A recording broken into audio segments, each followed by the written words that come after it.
Going to be eating the sugar in that sweat. Are you with me? And now what are you going to be having? Body odor. So for a reason like and then so we're kind of, when there is body odor, automatically, instinctively, right? So everybody does it.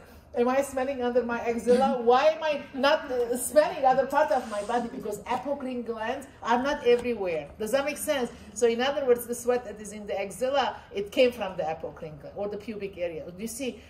Okay, so that's the apocrine. All right, and then the body odor. Otherwise, when it comes out of the body, it's sterile, it's clean. Is that clear? So nothing to do with the secretion. The secretion is sterile, but the body is dirty. Is that clear, guys? Mm-hmm. Okay. All right, so now older adults, skin less elastic, drier, reduced collagen, areas of hyperpigmentation, more prone to injury. We talked about this. What happens in the bony prominences, like, you know, the elbows, the hip? What do you see with the older adults? There is no fat. It's only skin and then meat, like a little bit of a meat, and then there is bone. Okay, you hold the bone. Okay, I'm feeling the bone. So when you have that kind of a body structure, so that woman or that man in the nursing home, they're very much prone to injury, because even if you're moving them and they touch to the side rail, guess what? There is going to be a bruise. Why? Because they don't have the cushioning. So the fat, the subcutaneous tissue, it's a good cushion. In other words, a lot of time, like, we hit ourselves on the wall, or like if you're going through like a narrow space, like, okay, you kind of, the body gets scratched, but on the other hand, the bone doesn't get hurt, or you're not going to be injuring your bone because like there is enough padding. And why it was important also? Insulation. What is insulation? So like the days that is hot, like you're not boiling, and the days that is cold, you don't freeze, right? So but for that reason, you know, elderly, when there is like the weather is very hot, a lot of elderly you can see, or especially those who live in old structures where there is no central heating or central air, you don't need heat because it's already hot. So what happens, you hear it on the news that they had a stroke and they died, right? Okay, so I said it like for that reason, a lot of the cities, like city of Burbank or city of Glendale, they have their own transportations, like that little van that so dial-a-ride. So it's only for the city, because the city pays for that services. They come and collect all this elderly. They bring them to the recreation center or the senior center, and then so it's cool there, like it's air conditioned. There the food is $1 or $1.50. Okay, so there is a buffet. There is a lot of like activities, and in the evening they take them back to the house. Obviously, you have to identify yourself. They won't know that you exist. Does that make sense? So as nurses, identify the patients to the recreation center so that they can come. Obviously, they cannot take you by force. You need to go, right? But on the other hand, the service is available. And as nurses, I've done a lot during my case management years to identify patients and then give persuaded the patients to, and then so gave the names to the recreation center or the senior center, so that these patients are going to be entertained at the same time their life is going to be safe. Is that clear, guys? So you have to initiate this, because not everybody knows, and then they're not going to be using the services. Mobility status, increased pressure, shearing, and friction can lead to breakdown. Okay, so what is this? So a lot of time when the patients come to the hospital, like our heart is going to stop. Please don't get pressure ulcer. Please do not get pressure ulcer, right? So if a patient comes to you and then they have pressure ulcer, guess what? There's like one equation: poor nursing care. Poor nursing care. Like you can say whatever you want, and if the family takes the case to the court, you can say whatever you want. The judge is not going to listen. The judge is going to say, okay, the patient came to you without dermal ulcer or pressure ulcer. They had pressure ulcer while the patient was under your care. One equation: poor nursing care. You cannot even dispute. That's it. So we lost the case. Does that make sense, guys? So it's very important, guys. So for that reason, like when you have the admission, you have to do a full inspection. Eyes. Why do we use our eyes? Because when we do physical assessment, the first step is inspection. Inspection is your eyes. You're using it to identify problems and to document it. So like everywhere from the head, like, you know, okay, from the head all the way to the toe, you know, like close the curtain and expose the patient and look every angle of that body. Is that clear, guys? And then if there is any tear, any laceration, any redness, any little thing, take a picture and then document it, all right? Because we have like, if the picture, the cameras is like in a way that when you take the picture, it's it has this grid. It has this, like, when you're taking the picture, the background is a grid. Like, for example, if this is the, okay. So do you see, there is a grid. Okay, so in other words, like, it kind of tells you the dimension. So next time when you're going to be checking the picture, that you know, you have to compare it, but it has to be from the same angle, obviously. Am I making sense, guys? Yeah, so you have to take a picture, you have to document where you saw the tear or like the blister or whatever, and it needs to be documented, because if you don't document and then you say that, oh, it was there, and then who's going to believe in you? Because it can grow bigger, and then so how are you going to prove that the patient came with it, with some injury, and now like it became worse? Am I making sense, guys? Okay, so pressure ulcer is what? It is like it developed when you were giving the patient care. So the word says it, pressure ulcer. So what does that mean? It means that, so there was, the body is like, and then there's some kind of a friction, some kind of a pressure. For that reason, that skin got torn. All right, so for that reason, what are we going to do? Positioning. Positioning. Every 2 hours, you're going to be positioning. Because that way, at least that friction, it's going to be alleviated. So if we sit in one position, you know, like, and then you don't move, and then you start like, you know, your buttocks hurts, right? Okay, it's hurting. So what are you going to do? Like, I'm going to stretch. Even if it's not break time, you want to get up and stretch, because you're hurting. Nobody can stop you, because like the circulation has to go on. But because these patients, their sensory ability has diminished, even if they feel the pain, they don't feel the pain. So they're not going to move by themselves. Or they're debilitated, they don't have the energy. Or mentally, they're not lucid to do that task. Is that clear, guys? So for instance, every 2 hours we have to move the patient. Okay, now, so in Glendale Adventist, like what we have done, I think other hospitals have done it too. It's not only particular. This is 12. This is 3. This is, this is, okay, this is 1, this is 2, and this is 3. This is 4, this is 5. Okay, so, and this is 6. Okay, guys, now, what we have done in there, so here, it's 2 hours, right? So it says here, right side. Okay, and then here, back. And then here, it says left side. Okay, now you're the nurse, right? So, and then sometimes you're gonna have like your aide, your CNA, or sometimes you don't have a CNA. So the CNAs are already trained to do the positioning. But like you got tied, and then so like obviously turning the patient wasn't your priority, because now like you had an emergency, right? So it doesn't matter. So now like you're doing your rounds, and then, okay, so here like you come, and then so where are you? So like you come at 2:10, and then the patient has to be at the back. So don't worry, you didn't turn. Don't worry. Then you come here, you put the patient to the back. Does that make sense? So this is very helpful, really. It gives you a little bit of line of reference, because believe me, you will forget, like, what did I do to this patient last? Because in your head, that's your last priority, because the medication, IV, is more important. Am I making sense? So this is a good reminder. I really like this. And then nobody's going to come with a stick. And then how come like the patient wasn't on the right side? I'm going to hit you. Nobody will say that. Does that make sense? So in other words, as soon as we go back to track, the better.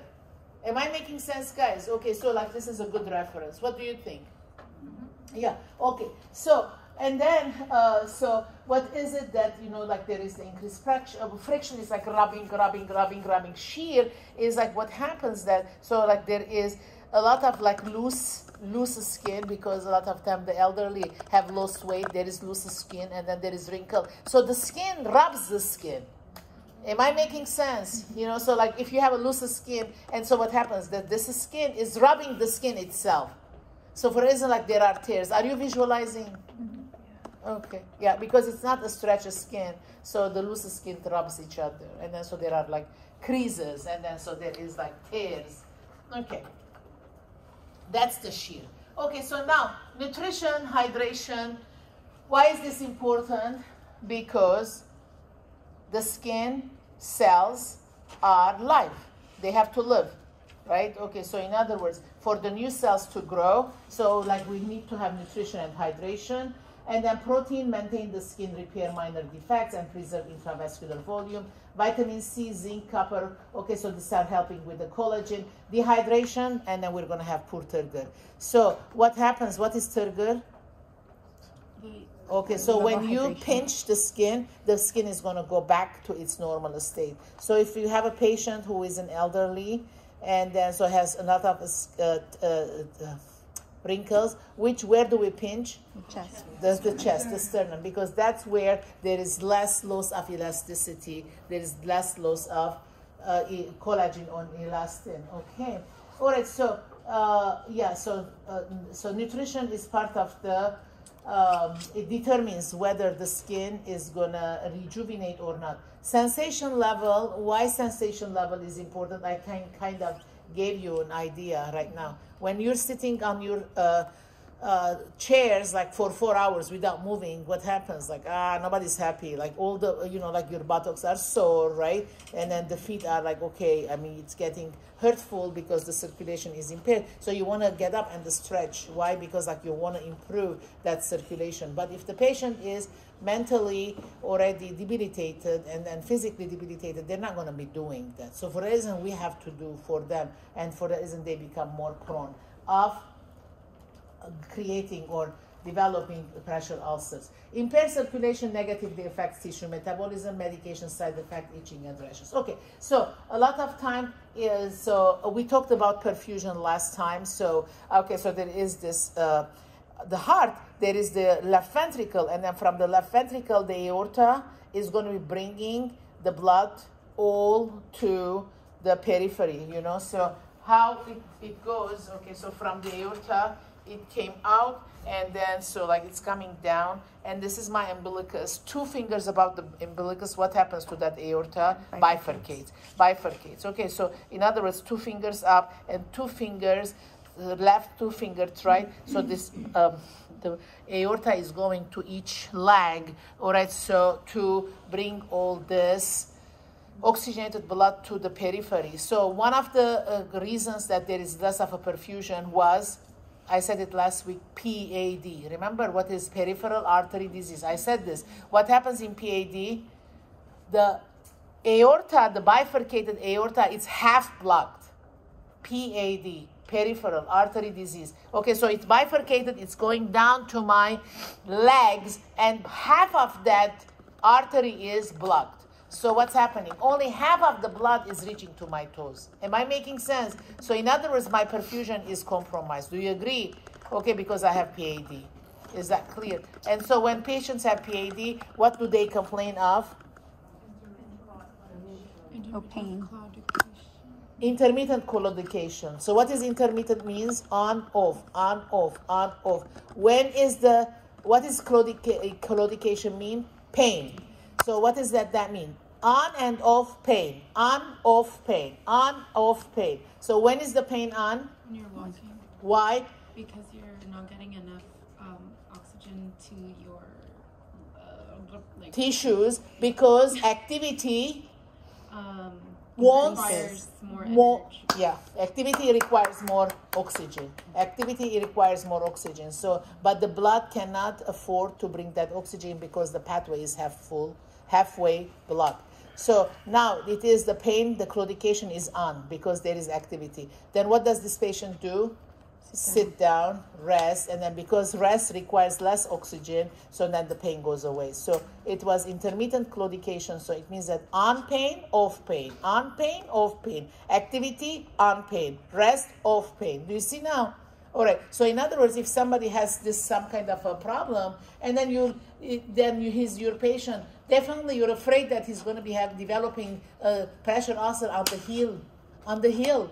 All right, so for reason you have to elevate the leg so that it won't friction to the sheets, to the linen. Otherwise, already less blood is coming. On top of it, there is friction. So that, okay, so what are you going to do? You're going to have a breakdown there, yeah.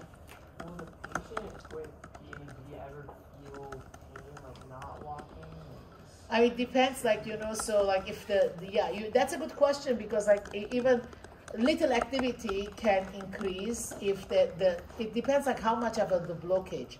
The more the blockage, obviously the pain is going to come faster. Yeah, good question. Okay. All right.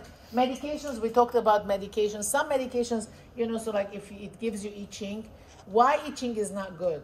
I mean, it's not why the itching is connected to pressure ulcer. I took a medication, the side effect is itching. Now, like your mind nurse, you're afraid that I'm going to have a broken skin. Why are you afraid?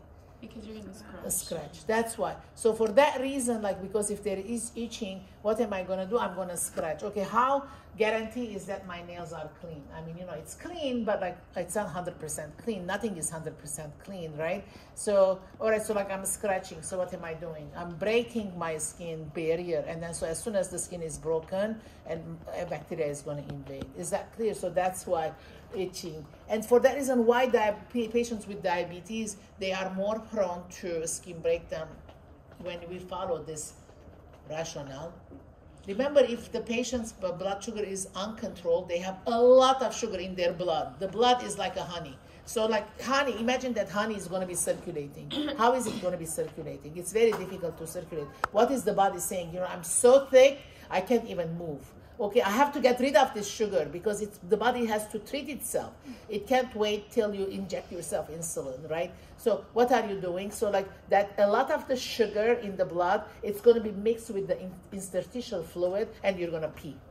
You're going to pee. The body is like, you know, this is my Band-Aid. I have to treat myself. I'm not going to be waiting for you. Does that make sense, guys? So for that reason, every time a patient has uncontrolled diabetes, they're urinating. Why? Because the body is treating itself. Okay, I don't need this much sugar. I have to get rid of it. So, okay, I have to do it myself, right? So what is it doing? It's mixing with the interstitial fluid and then peeing. Urinate, polyuria. So then when there is a lot of polyuria, I said it like, which water did they use to urinate? Interstitial fluid. That interstitial fluid, that's the fluid in between the cells. It's there to hydrate the cells because the cells have to float in a fluid, right? And now like that water is gone. Where is it? In the bathroom. It's gone. So now what are you going to do? You're going to be drinking a lot. So do you see like you drink a lot, you pee a lot, and then interstitial fluid, there is so much imbalance. So your hydration status is always shifted up, down, up, down. So what happens on the skin? You're going to be dry, right? So diabetics, they have more uncontrolled, obviously, not all. If the sugar is uncontrolled, so the skin is more prone to dehydration because there is so much shift in hydration status. Am I making sense? So they're going to be scratching. So on top of this, so now they have a broken skin, and imagine like, and the bacteria enters, and then so the sugar is already, the blood is already full of sugar. What is the bacteria going to do? They're going to eat every sugar. So that little scratch is going to get infected. So now like, go ahead and treat it now. Like, you know, it's more work, in other words. Every time the skin is intact, even if the blood sugar is high, it's more better than if the skin is broken. Am I making sense? Yeah. So a lot of time, like a lot of patients come to me because they're heavy and then their blood sugar is not controlled. They're going to have a hip replacement. The doctor says, I'm not touching you. Go get educated, control your blood sugar, lose some pounds, then I'm going to cut you. Because like cutting the patient, putting a new hip, and then so now the blood sugar is high, now the incision line is not healing, it's pus. What did we do? I might as well have a painful hip and close the skin, then new hip and open the skin and it's not healing and it's pussy. Which one do you want? Does that make sense? So in other words, always intact the skin is a better choice than any intervention. Is that clear, guys? Okay.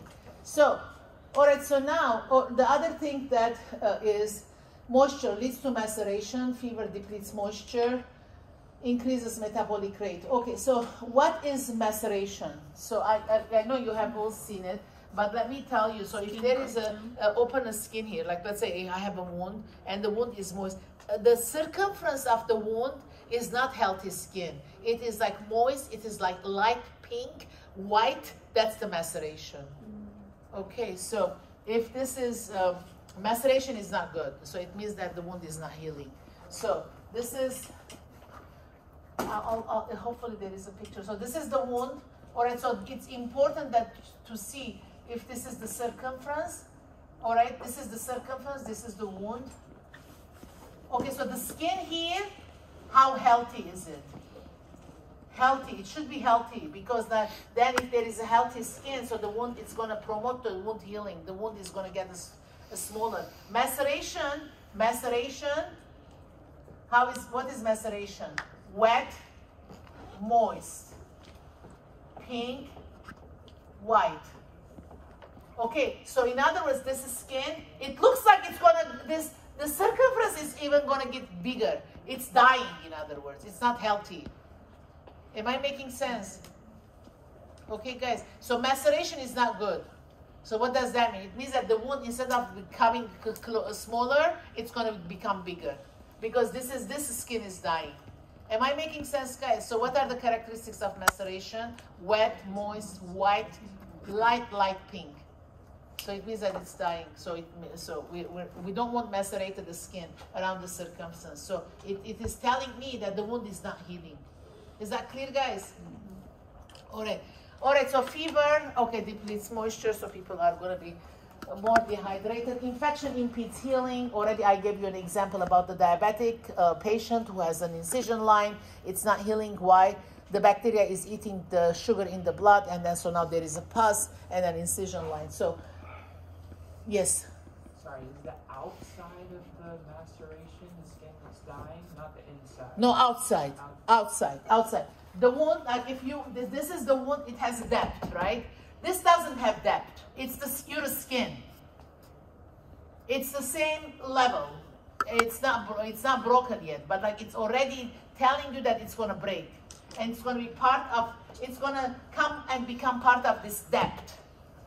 Okay, so did you understand what Jacob said, right? So, okay. So the maceration of skin is still, it's part of your skin. You touch it, it's on the same level. All right, but like the color is different, the texture is different. It's moist, it's light pink, like a white. And then, so it's gonna peel it as if. It's so easy to peel, you know, so it's not healthy. And so like once it peels, it's gonna kind of becomes part of the wound bed, and the wound bed is gonna become bigger now. Is this clear? Are you visualizing? Hopefully if there is a picture, I will show.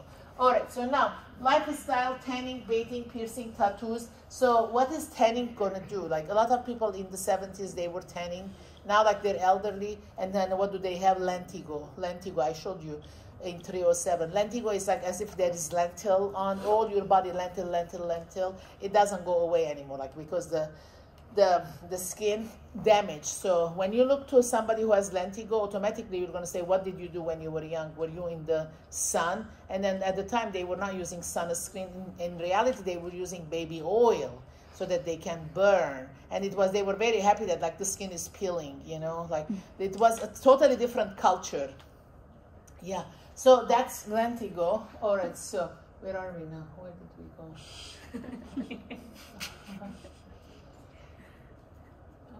Where am I? It went way ahead. Skipped a lot. Slide 8. Ah.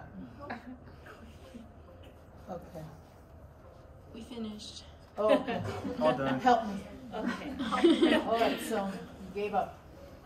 Okay. Hold on. So I came all the way to 35. Okay. How does this Where work? was I? There's a mouse over there. Yeah, I was like, I prefer the mouse. What is this?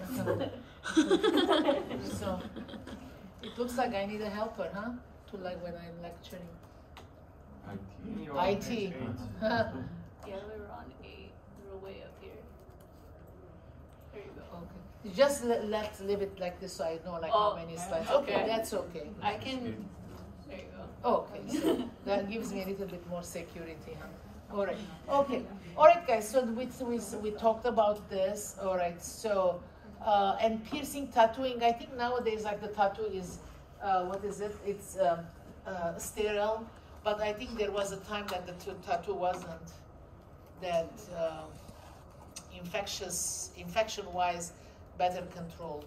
All right. So now, after following factors, which would put a client to a greatest risk for skin integrity: medication, digoxin, moisture, decreased sensation, dehydration. So Already you're seeing this. Alright, so decreased sensation would greatly increase the risk for injury with a tear or break in the skin. This could lead to delay of seeking treatment due to lack of awareness. Do you agree? So yeah, a lot of time, you know, when you're dehydrated, you see you're scratching, you want to put some moisturizer, but like if you don't feel, and then you're not going to be aware. Okay, so slide 11. Okay, classification of wounds: open, closed, acute, chronic, clean, contaminated, infected, superficial, partial, or full thickness, and penetrating. Okay, so what is an open wound? What is a closed wound? Okay, so already kind of it tells you. Open wound is like there is injury. You can look, okay, so the skin integrity is shifted, so the skin is open. All right, so what is a closed wound? Like a bruise? Stitches, all right. So I mean, still the stitches is as long as like the line is not totally healed, it's an open wound. Okay, let me give you a hint. So when we do the classification of the wounds, all right. So we said it like, what is it? Epidermis, dermis. What is next? Subcutaneous tissue. Okay, then what do we have? Muscle.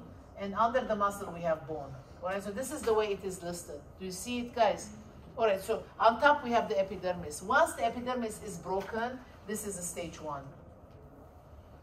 All right, okay, guys. The epidermis is affected, this is stage 1. Dermis is affected, what is it? A stage 2. All right, so remember, how do you score the wounds? A stage 1, 2, 3, 4. And then what is 1, 2, 3, 4? Roman numerics. Please do not play with it. There are some rules that we cannot touch because it's universal. Is that clear, guys? All right, so what is the stage 1? When the epidermis is broken or injured. All right, guys. So epidermis is injured. What is it? The wound is a stage 1. Dermis is injured, a stage 2. Is that clear? Subcutaneous tissue is injured, a stage 3. Muscle is injured, a stage 4. Am I making sense, guys? Already if the muscle is injured, okay, so you can see the bone. All right, so the bone, okay, so this is how it is. I want you to know this very well because this is very important for the practice. Like everywhere you go, you're going to be using it. It doesn't matter like which unit because everybody is prone of injury, right? Yes. Muscle and bone is stage 4? Yeah, I mean if muscle is broken, so the bone, you're going to see bone. All right, so I mean, hopefully the bone is not going to, you cannot break the bone. I mean, the bone is stronger. I mean, yeah, but like the bone is going to get infected and that's the misery because like oral antibiotics are not going to be healing the bone. Like you're going to be having like IV antibiotics, like it's going to be so detrimental process. Is that clear, guys? So here, this is how it's going to go. Epidermis is hurt, injured. What is it? The stage 1.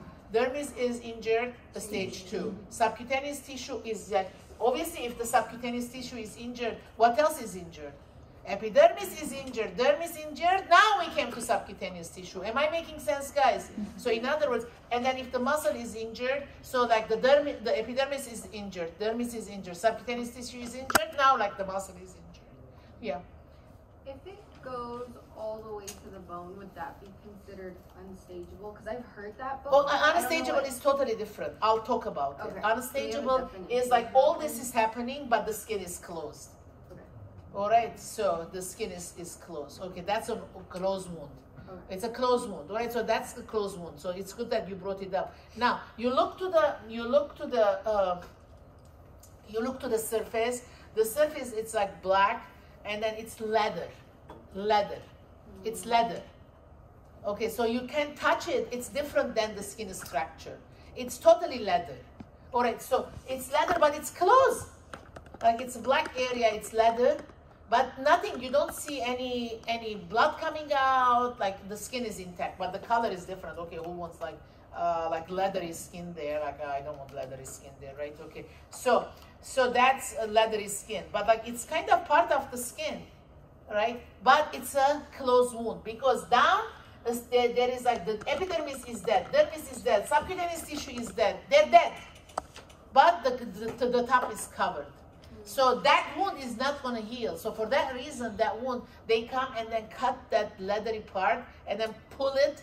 And then now, like, you're going to see a lot of smell, a lot of blood. Like, I've witnessed the wound care nurses doing it.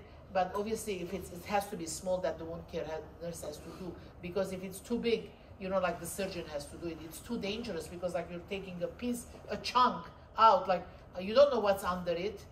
Right? Okay, so like what she did, I still like, this is in front of my eyes. So she got this, pink basin that we use it like to bathe the patients. And all of you have seen the pink basin, and a lot of washcloths, and then the water in there, and there was some light soap too. And then so like she kind of wetted it and then wrinkled it and then put it in the other pink basin. And now, like, we put, like, I was helping her, like, we put all these draw sheets under the patient, and then she went with the sharp and then cutting it, removed that leathery surface, and now, like, you see the blood is coming and a lot of smell. So, like, that washcloth that she had kind of wrinkled it, and then she took and then packed. And then so like all the blood is being sucked with the washcloth. Obviously, like it's got saturated, she put it in another basin, and now she cut more. And then she put like this is the way she kind of debrided. It means that, you know, anything that is dead, it's like blackened area, it needs to be cut by the sharp, removed, and then so pressure is applied, because like that's how you're controlling the blood.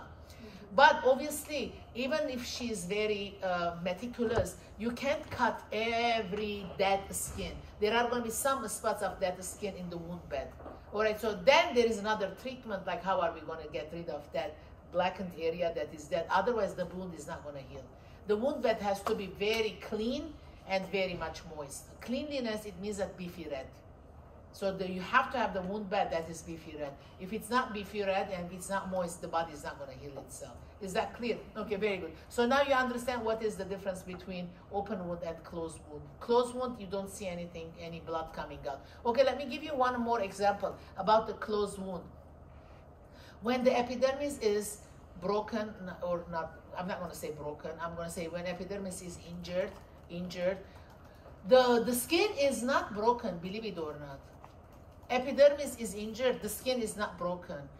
Under it there is injury, but the skin is not broken. All right, so what is it? Like now, well, how do you know? Because when you put pressure, like let's say you put pressure like this, what happens when you put pressure on a space, on the part of the body? It blanches. It blanches. Okay, you have to say this after me. When you put pressure on the skin, what happens to the skin? Blanches. What does blanches mean? Turns white. Why it turns white? Because when you're applying pressure, what are you doing? Cutting the circulation. Is that clear? Okay, so blanches. It blanches. So now, if I put pressure, all right, and I put pressure, and now like, okay, what am I anticipating? Blanching of the skin. What does blanching mean? Turning white. Why is it turning white? Because you're cutting the circulation. Does that make sense, guys? So the same thing that you're going to be doing, let's say when you do capillary refill, you take your finger and then punch like this. Do it. So what happens to your finger? It blanches. Why does it blanch? Because you cut the circulation. Do you agree? Then when you let it go, what happens? It becomes pink again. So how much time should you anticipate to see the pinkness? Less than 2 seconds. Less than 2 seconds. So in other words, like in an instant, it needs to become pink again because you have adequate peripheral circulation. Does that make sense? But if you didn't have adequate peripheral circulation, like you had the PAD, right? And then so like you pinch the toe, and then so it blanches, and then you let it go, it will take more than 3 seconds to become pink again. Why? Because the pathway is already half blocked, so there is less blood running and coming there to make it pink again. Am I making sense, guys? So the blanching, when you do the blanching, when you're checking the capillary refill, and you do the blanching when you're checking whether there is injury to the, which layer? Epidermis. Epidermis. How do you check if there is injury to the epidermis? You put pressure. Because like most of the time, it's going to be the sacral area. right? So because like they're on the back and then they're already lost the fat of their buttocks because they're losing weight, this elderly, right? So in other words, the coccyx is always a bad place for the elderly to develop dermal ulcer. And then plus it's moist, let's face it. As much as you dry it, it's a moist area because it's closer to the perineal area. Any place that is closer to perineal area, more prone of dermal ulcer because you're moist, it's moist. No matter how much you change the undergarment, it's always, there is a moist area. Okay, so in other words, you're going to be extra careful, extra care. All right, so when it doesn't blanch, okay, so if there is injury to the epidermis, what's happening? You put the pressure, it doesn't blanch. Is that clear? All right, so I put the pressure on the coccyx. Okay, I'm putting pressure. What am I anticipating to see? White skin. It doesn't become white skin. So if it doesn't become white skin, what does that mean? Already the under it, there is injury, tissue injury. Is that clear? Even though the skin is still intact. All right, so this is like a red flag for the nurse. Okay, you have to clean this patient more often, dry it more often, put the patient back on the chair more often, like extra work, because it's already red flag that I'm going to break any time because I'm not blanching. Is that clear, guys? Okay. Acute and chronic. Okay, so acute wound, what is an acute wound? Like you run and then you trip and then now like this, there is laceration. There is laceration on your knee, and then so like you come home, you wash it, you put like triple antibiotic, and then so like it heals. You forget about it. What is a chronic wound? So a wound that is not healing, right? So one wound that is not going to be healing is like a stasis dermal ulcer. Remember the stasis dermal ulcer? I said it during 307. Clean, contaminated, infected. Okay, so the one thing that you should know that if the wound, the body is going to heal that wound, the wound bed has to be red, beefy red, and it needs to be moist. If it's infected or contaminated, there is pus, and there are like dead skin, like black, or a slough. What is a slough? Have you seen a slough? A slough is like the way I describe the slough. When you have a chicken and then you want to peel the skin of the chicken, between the skin and the meat, isn't there like a yellow slimy layer? So that's the slough. So I mean, not the chicken doesn't have a slough, but like, you know, I'm kind of, that's the best I can describe, because like you look to the wound bed and then you see like I don't see red beefy. On top of it, I see like some slimy yellow, like mucousy structure that, you know, you're tempted. I'm always tempted. Like after 40 years, I'm always tempted. I want to put and then pull it, but it doesn't come out. It's stuck to the wound bed. So like, in other words, like we have to put some enzyme, like Csun, for example, because it's an enzyme, it eats the slime and then the slough. Otherwise, there is no way that wound is going to heal. Or we do wet to dry. What is wet to dry? You put a wet gauze and then you cover it. And what happens to that wet gauze? It dries. When you're going to be changing the dressing, you pull that gauze out, and then when you're pulling, what do you pull with it? The slough, or if there is that tissue, it comes up with it. So that's called wet to dry. What is wet to dry? When the wound bed is not clean. What does the clean mean? It means that it's not beefy red. All right. So if there is like blackened area on the wound bed, is that wound bed clean? No, it's not going to heal. That's that tissue. It needs to come out, right? Or if there is a slough. What is a slough? Yellow, a slimy layer that is not healthy. How did I describe it? That the slimy layer between the chicken skin and the chicken meat. It looks like that. So like, how do you clean the chicken, that layer? You take the knife and clean it, right? Or like you pull it and then it comes out. The same thing, like you see that the slimy layer, you're tempted, like I have impulsively want to take it out. It doesn't come out. So how do I do it? Like I'm not going to be using as a registered nurse sharp and cut it the way I'm doing the chicken in the kitchen. So I have only two options. One option is wet to dry. What is wet to dry? You put a wet gauze on top of that structure, the wound bed, and you cover it with a dry gauze, and you put tape, right? So 8 hours later, you're going to be doing another dressing change, right? So when you open the dressing, the top, you put a dry gauze, and then inside, what did you pack? With the wet gauze, right? So that wet gauze that you pack, the wound bed, what happens? It is dried now. So now, like when you're pulling, so what happens? Those the fibers of the gauze, and then the slime have intertangled. So like when you're removing it, what are you going to see? That slimy layer, it's going to come with that dried gauze. Are you visualizing, or it's too much? It's difficult to visualize. Okay, so tell me. Okay, again, what's the? So is the gauze the thing that's taking out the slime away? Yeah. After the 8 hours? After the 8 hours. After the 8 hours, that wet goes. I mean, when I say wet, it's not that like it's like you're squeezing water out of it. It's like you wet it with the normal saline, put it in the wound bed, and then so what happens after 8 hours? Okay, so that gauze and the slime have intertangled together. Am I making sense? Mm-hmm. And then the gauze that you put, it's the gauze that is like has the fibers. I mean, it's not like a cloth gauze. It's going to be the gauze that has like the threads, in other words, okay?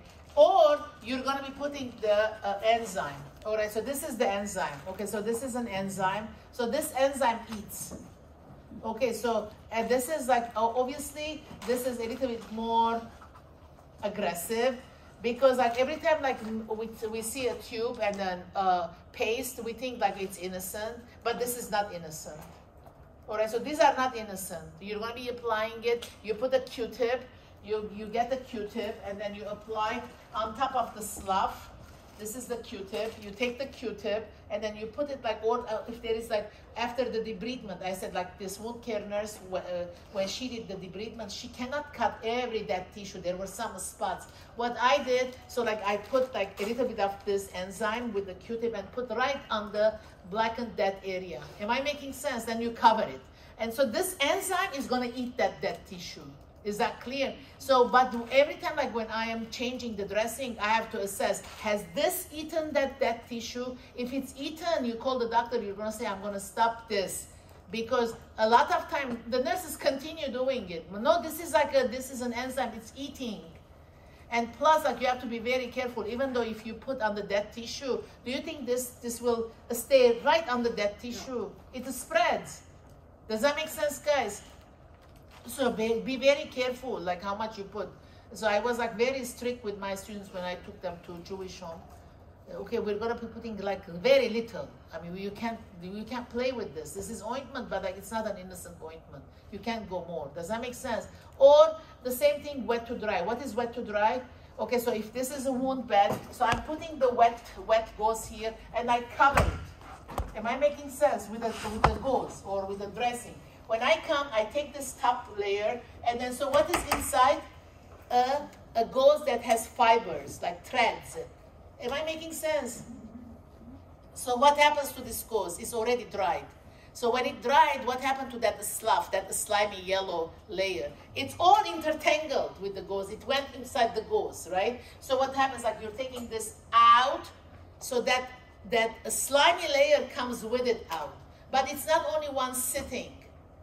Okay, so you have to do multiple times so that little by little, that the slough is going to come out. Am I making sense, guys? So it's like, it is traumatic, obviously. This is more traumatic, and it's time consuming. You have to be very patient, all right? So that is like, so that's how we kind of treat the wound. Superficial, partial, or full thickness. Superficial can be like if you have a burn. All right, so everybody has a burn. So what happens to that burn eventually? It becomes a blister, right? All of you have experienced it. And then so then you know, like the blister pops. Even though you don't want to pop it, it will pop eventually. And then you put a Band-Aid, or you put like triple antibiotic and a Band-Aid, the body heals it. So when you have a blister, it's already a stage 2. Is that clear? What was a stage 1? I'm testing you. The skin is? Red, not much. Yeah, but is it open or intact? Intact. The stage 1, the skin is? Intact. It's not broken. How do you know that there is injury? You put the pressure with your hand. So what happens? It does not blanch. If it does not blanch, there is injury under it. So it's already stage 1. What do you do not to progress it? Cleaning, dry, moisturizer, positioning. You have to do everything. You don't have much time already. Already the danger is there. If you don't do that nursing function, guess what? You're going to have broken skin next day. Is that clear? So it kind of gives you an alarm. Is that clear? And then what is the stage 2? Burn, blister, pop, stage 2. Okay, are you visualizing? So this is how I kind of, for 40 years I have remembered. But like I came up with this description. Nobody told me this, you know, so. Because it's very difficult to know like which one is which stage. Pop, blister up. Pop, blister. It's a stage 2. Any blister is a stage 2. Is that clear? Okay. So obviously, you know, like when you go to the subcutaneous tissue, already like you see a wound bed, like, you know, the fat is gone, and then you see more or less red tissue there. All right, superficial fine. Okay, we talked about penetrating. What is penetrating? If there is like a penetrating wound, if there is a sharp, like the stab wound, that's a penetrating wound. All right, so next is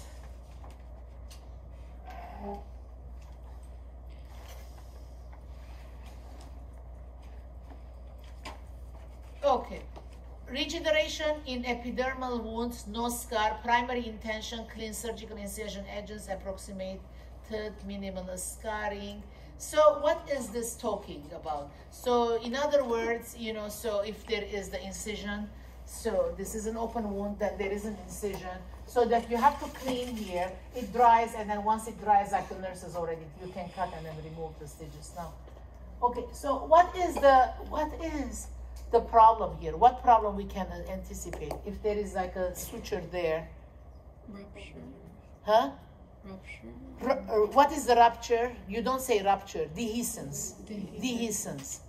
Okay, wound dehiscence, what does that mean? It means that there was an incision line, and then so, you know, so a lot of time if it's open abdominal wound, and then so like so apparently this has happened to my grandfather, I mean long time ago. That's what my grandmother said. So he was entertaining guests, and he sat down, and then the sofa is low, and then by the time he got up, and there was a lot of pressure on the abdomen, and then the wound got it detached, so it is dehiscence. Dehiscence, it means that the incision line opened. Now like there is blood, and it needs to be incised again. Is that clear? No, not incised, sutured again. Okay.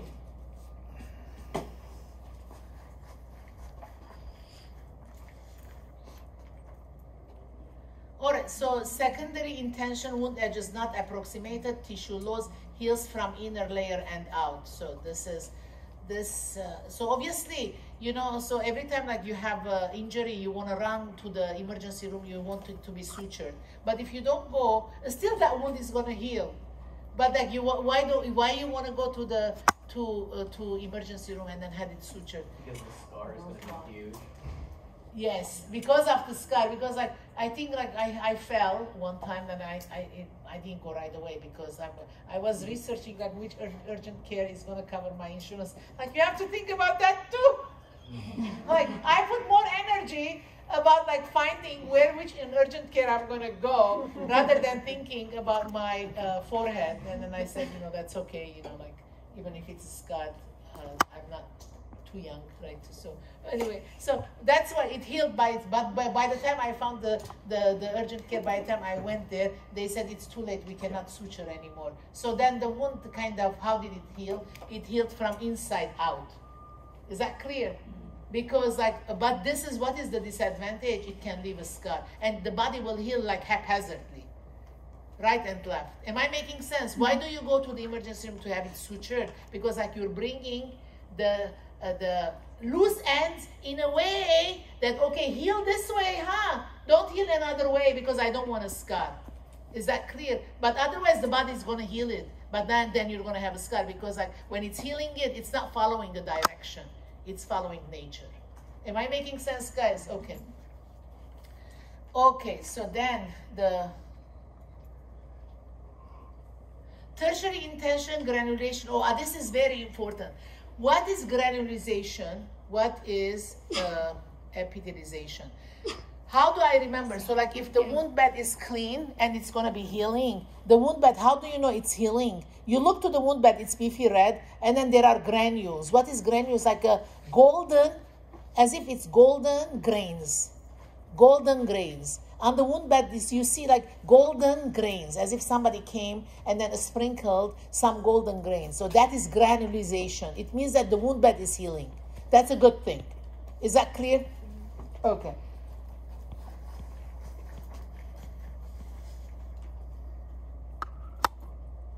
Inflammatory, proliferative, maturation, the phases of wound healing. So at the beginning, it's going to be inflammatory because the body is telling you that I got injured. Remember the inflammation. What are the signs of the inflammation? Redness, heat. The body sends water there to extinguish, and it's a painful. So inflammation is a good thing, like one way, because the body's telling you I got hurt. Because otherwise you're not going to pay attention. Am I making sense? So then proliferation, like new cells are coming. Maturation is like the wound has already healed. Adhesive strips, sutures, surgical staples, surgical glue. Adhesive strips, like they are just like little tapes that, I don't know if I have it, little tapes that like you put it on the cut because like you're putting the edges together and you're taping it. You're taping it so that the body is not going to be healing that cut haphazardly. It's going to heal in a structured manner. Surgical sutures, you know it. Surgical staples, you know it. Surgical glue. Okay, why are we doing all this? Because we want the incision line to heal accordingly. You don't want the scarring, because if you leave it alone, the body is going to heal itself, but what you're going to get? The scarring. Why? Because the body is going to be healing haphazardly. Is that clear? So that's why. Okay. All right, serous exudate, straw-colored, sanguinous, bloody drainage, serosanguinous, purulent, porous. Okay, what is this? All right, so at the time the wound is healing, the drainage that you're looking, it's important also because the drainage will tell you whether that wound is clean or contaminated. So serous exudate, sanguinous exudate, or serosanguinous exudate, these are all good. The first three are good. So it means that it's part of the healing process. But purulent is not good. It means that it's infected and then there is pus. Is that clear? Okay, purulent sanguinous exudate contains blood and pus. So the last two, like it needs to be treated. You know, how are you going to be treating it? You wash it. First things first, wound bed is always wash. How do you wash it? With saline? Yes. So straw and yellow are very similar in color. That's fine. So what's the difference? Which one? Which one? Between straw colored and yellow, purulent. Oh, this is like this has volume, like a mucus. Yeah, this is the pus. Like a viscosity? Yeah, like you see like a custard. Custard. This is custard. That one, the straw color is like water, but the straw color. It's water. Water. Is it like clearer? Yeah, clearer to straw, like yellow, clear. It's water. You will see the difference. Like there is no way you cannot distinguish. The straw color, it's like water, it's coming, oozing out. But like the purulent is like a custard. Like you see the difference. Water, custard. Like you don't need you see it. You can distinguish it. Am I making sense? Okay, yeah, so okay, very good. Okay. Yeah. All right, yeah, thank you for asking.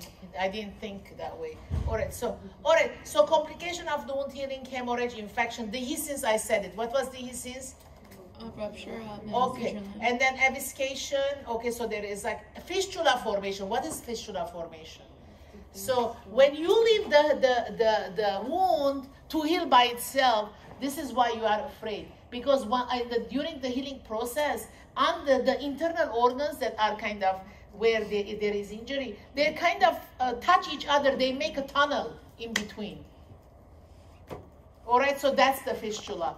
I read an article, so there is this tribe in, I'll post the article also. So there is a tribe in Africa. So the girls are young. I mean, you know, so they get married very young. You know, the body is not totally mature.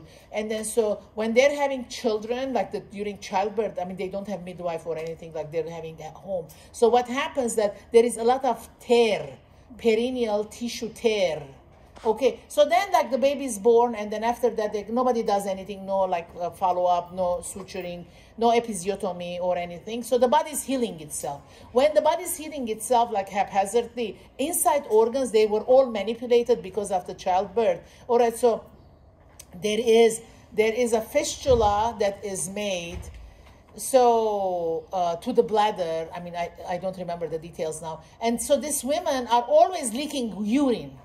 The urine is not stopping, so there is a fistula. And now the husband doesn't want them because, okay, they're smelling all the time and they're leaking urine. And then so there is a group of UCLA doctors. They do like mission work every year to go to this tribe. Obviously, they should do better as far as childbirth rather than fixing later on. So they're fixing the whole internal organs in a way that like this dignity can be restored. And plus, like it's so inconvenient, like to have all the time urine leaking. Okay, so the moral of the story, if there is tissue damage, and then so you let the body heal by itself. Okay, so the tissue inside, it's going to haphazardly heal, and then it's going to be making tunneling between one organ to the other. Is that clear? So that's the fistula. Is that clear, guys? Okay.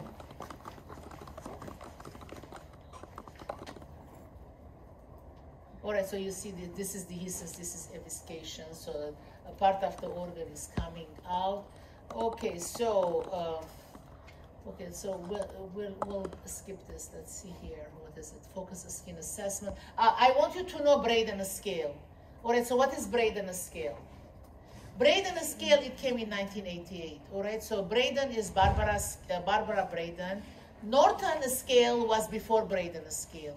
All right, so Norton scale is before Braden scale. Braden scale, okay, I don't know if there is a part. Let's see if there is. I'll post the Braden scale. It's easy. You're going to be using it. All right. So the Braden scale. Which we were here. All right. So what is the Braden scale? Braden scale. Okay. So there is.